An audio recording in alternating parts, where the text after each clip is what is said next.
안녕하세요. 한류 소식과 해외 반응을 소개하는 정치클래스TV입니다. 오늘은 끝나지 않는 선지옥고 디어 신드롬과 한국 토종 글로벌 OTT가 등장했다는 소식까지 전해드리겠습니다. 선지옥고 디어 신드롬이 엔터테인먼트를 비롯해 다양한 산업을 미소짓게 하고 있습니다. 드라마 주연 배우에 대한 뜨거운 관심이 다양한 영역의 연관 콘텐츠와 상품으로 이어지고 있기 때문입니다. 드라마 선지옥고 디어는 사망한 자신의 최애 아이돌 밴드 멤버를 되살리기 위해 여주인공이 시간을 거슬러 올라가면서 겪는 이야기를 다룬 판타지 로맨스 장르 드라마입니다.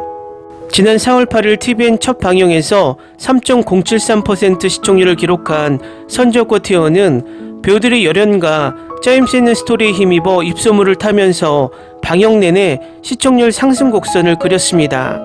5월 28일 방영된 최종 에피소드 16화는 전국 5.762%, 수도권 7.208%의 시청률로 방영기간 최대치를 기록했습니다. 작품에 깊이 있게 몰입한 골수 팬덤이 생기면서 유순재 역의 배우 변우석은 광고 마케팅 업계의 블루칩으로 등극했습니다. 드라마의 성공으로 인해 변우석과 협업했거나 그가 언급한 브랜드 제품들에 대한 소비자들의 관심이 폭증했기 때문입니다. 아웃도어 패션 브랜드 디스커버리 익스페디션과 변우석이 협업한 24 썸머 프레시벤트 컬렉션 화보 컨텐츠의 SNS 좋아요 수는 1만 건이 넘어섰습니다. 디스커버리 익스페디션 측 설명에 따르면 기존 일반 패션 모델과 협업한 화보 컨텐츠의 평균 좋아요 수가 약 1000건 수준인 것과 비교할 때 변우석과의 협업은 10배 이상의 마케팅 효과를 냈습니다.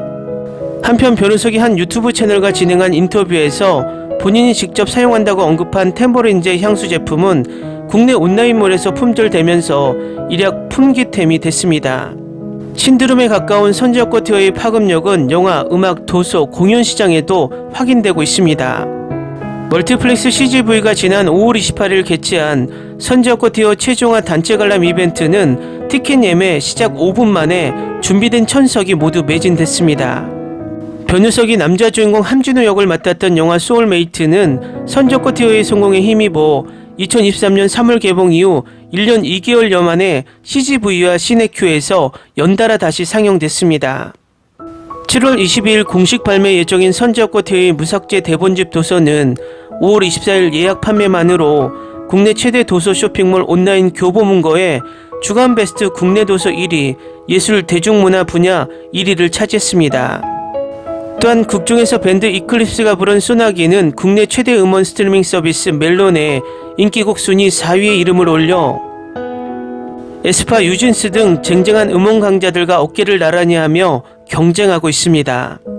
이 외에도 멜론 인기곡 순위 50위 내에는 엠플라잉의 멤버 유승희가 부른 선지옥고 디어 OST 그랬나봐, 이클립스 런넌 등 선지옥고 디어 관련 음원들도 이름이 올라 있습니다. 선지옥고 디어의 영향력은 글로벌 콘텐츠 시장에서도 그 힘을 보여줬습니다. 전세계 199개에서 서비스 중인 OTT 라쿠텐 비키에서 선지옥고 디어는 방영 7주차에 130개국에서 시청순위 1위를 기록했으며 109개국에서는 7주 연속 1위에 이름을 올렸습니다. 대만에서 서비스 중인 OTT 서비스 아이치에서는 전체 드라마 랭킹 1위에 이름을 올렸습니다. 또 선지옥고 디어는 넷플릭스에 의존하던 K드라마의 판도 또한 바꾸고 있습니다. 넷플릭스는 선지옥고 디어가 뚜렷한 스타가 없다는 이유로 거절한 후 라쿠텐 비키에서 대박을 친 데 이어 한국에서 비록 하루지만 이 드라마 효과로 티빙이 넷플릭스를 시청시간으로 넘는 첫 기록을 세웠습니다.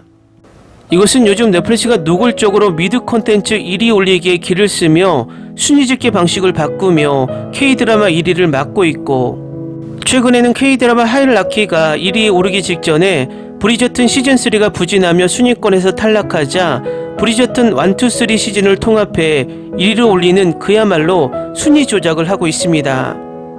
결국 이런 상황을 볼 땐 넷플릭스나 디즈니 플러스가 K 콘텐츠를 이용은 하지만 미드를 압도하는 오징어 게임만큼의 전세계 신드롬을 일으키지 않도록 조정 작업에 들어가고 있다는 것이 확실시됩니다. 이런 와중에 한국 토종 OTT가 글로벌 OTT로 도약하고 있다는 반가운 소식이 있어 지금부터 살펴보겠습니다. 동남아시아, 일본, 중국 등을 중심으로 불던 한류가 전 세계적으로 확산하며 K 콘텐츠는 몸집을 불리고 있습니다. 넷플릭스 드라마 오징어 게임, K-팝 아이돌 그룹 방탄소년단으로 대변되는 K-컬처 뒤에는 이런 콘텐츠를 만들고 부가가치를 높이며 유통하는 많은 손길이 있습니다. 온라인 동영상 서비스 간 경쟁이 치열하게 펼쳐지고 있는 가운데 100% K 콘텐츠만 가지고 해외로 뻗어나간 플랫폼도 있습니다. 웨이브 아메리카스가 2017년 본격 서비스를 시작한 코코아가 주인공입니다.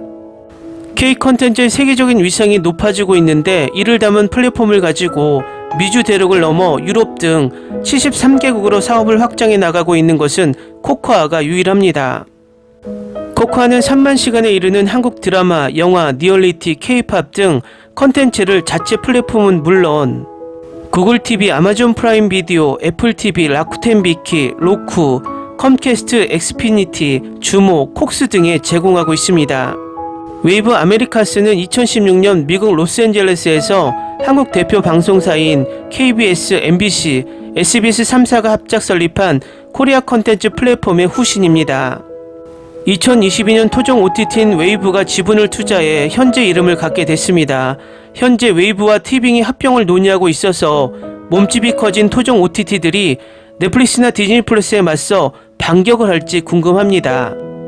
중요한 것은 토종 OTT의 도약도 중요하지만 선저코티와 같은 퀄리티 높은 양질의 K 콘텐츠들을 계속 생산해내는 것인데 넷플릭스나 디즈니 플러스가 K 콘텐츠의 방영과 제작을 장악하고 있는 이유는 단 한 가지, 자본력입니다.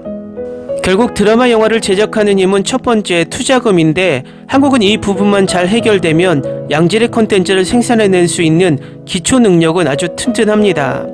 이 투자금을 해결하기 위해선 두 가지 방법밖에 없습니다. 첫 번째, 우리나라 글로벌 OTT가 전 세계로 도약할 수 있는 제도적으로 이끌어줄 국가적 지원이고 이 투자금을 해결할 수 있는 방법은 K-드라마에 대한 해외 자본이 개입되지 않는 IP를 확보할 수 있는 자본을 유지하는 것이고 이것을 성공시킬 수 있는 것은 정부가 나서서 OTT의 통합을 조율하고 우리나라 삼성, LG 같은 토종 대기업들이 우리나라 콘텐츠에 투자할 수 있도록 이끌며 국제적으로 유통될 수 있도록 지원하는 일입니다. 결국 K-드라마, K-영화는 반도체만큼이나 우리나라 경제를 이끌 수 있는 블루칩이라는 것을 인지하고 지금부터라도 적극적인 국가적 지원이 필요하다고 개인적으로 생각합니다. 이 지원이 가망성이 20%도 안 되는 우리나라 동해 석유가스 개발보단 훨씬 나은 투자라는 것입니다. 그래서 결국 미드만을 띄우기 위한 메이저 글로벌 OTT의 K-드라마가 이용만 당하다 사장되지 않기를 바랍니다. 언젠가는 우리나라 콘텐츠가 우리나라 IP를 가지고 우리나라 글로벌 OTT로 전 세계에서 정당한 인기와 순위를 누릴 수 있는 날이 오기를 바랍니다. 정치클래스TV는 한류 외신과 해외 반응을 꾸준히 쫓아가 보겠습니다. 재밌게 잘 보셨나요? 여러분의 구독, 좋아요, 댓글, 알림 설정은 컨텐츠 제작에 큰 힘이 됩니다. 그리고 항상 하시는 일마다 대박 나시고 행복하시길 바랍니다.